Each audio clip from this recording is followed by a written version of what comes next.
Тук съм направил едни заготовки. И домашни яйца, масло,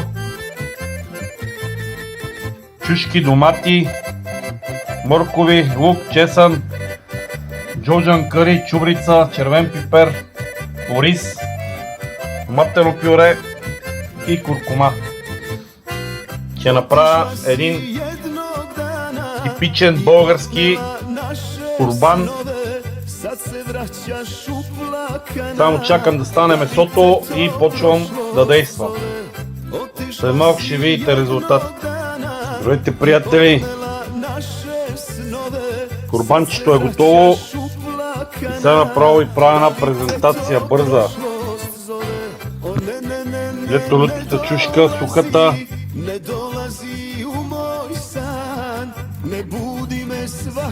Мръвчиците, зеленчуците. Топа. И го правим сега ето така. Пръстния Магданозец.